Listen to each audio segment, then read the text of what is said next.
Sesuai data yang dipublikasikan Presiden Joko Widodo tanggal 4 Oktober 2021, jumlah vaksin COVID-19 yang tersedia mencapai 280 juta dosis dan masih dalam proses penyuntikan ke masyarakat umum dengan prioritas usia di atas 12 tahun.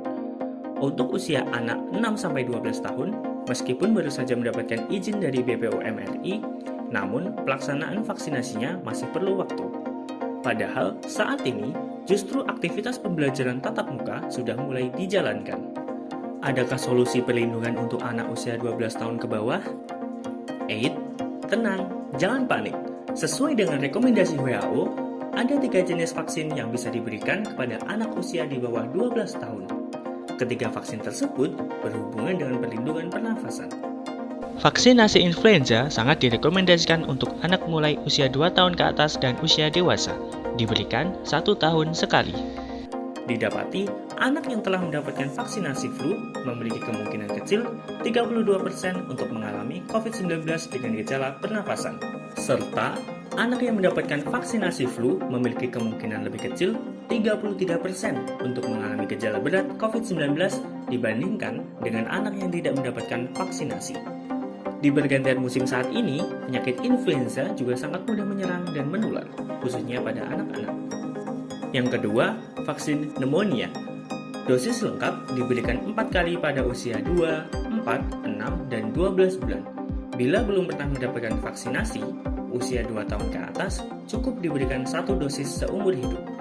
Anak yang telah mendapatkan vaksinasi juga memiliki kemungkinan lebih kecil 59% untuk mengalami gejala berat COVID-19 dibandingkan dengan anak yang tidak mendapatkan vaksinasi.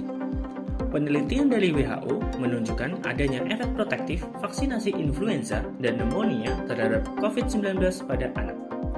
Data dari 950 anak positif COVID-19 dibandingkan di antara anak yang mendapatkan vaksinasi dengan anak yang tidak mendapatkan vaksinasi. 48 pasien COVID-19 diteliti di Arab Saudi. 65% pasien yang meninggal memiliki koinfeksi influenza. H1N1 adalah satu-satunya penyebab yang memiliki hubungan langsung dengan kematian. Yang ketiga, vaksin pertusis. Dengan melengkapi vaksin DTP, difteri, tetanus, dan pertusis.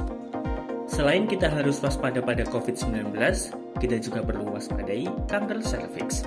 Karena 1 dari 2 wanita meninggal karena kanker serviks, bahkan merupakan kanker kedua tersering pada perempuan di Indonesia, dan hampir 70% sudah pada stadium lanjut.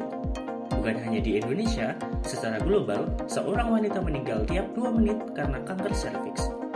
Kenali gejala-gejala kanker serviks. Yang pertama, pendarahan dari vagina di luar periode menstruasi, atau setelah berhubungan seks, setelah pemeriksaan panggul, atau setelah menopause. Yang kedua, keputihan yang encer, berwarna kecoklatan, bercampur darah, atau berbau busuk.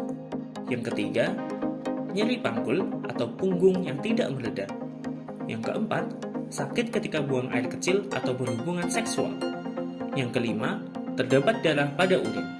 Cegah penularan virus HPV segera dengan melakukan vaksinasi, jangan sampai timbul banyak korban jiwa.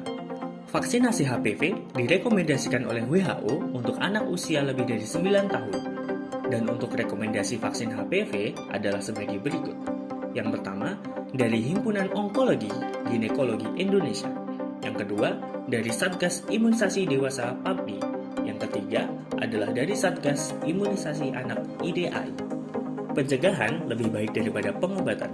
Jangan tunggu lebih lama lagi untuk menjemput resiko penularan. Ikuti acara webinar edukasi seputar vaksinasi untuk masyarakat umum dengan pembicara para dokter spesialis yang ahli di bidang masing-masing dengan berbagai macam hadiah yang menarik. Pendaftaran gratis terbatas. Jangan lupa untuk follow IG Pusat Vaksinasi.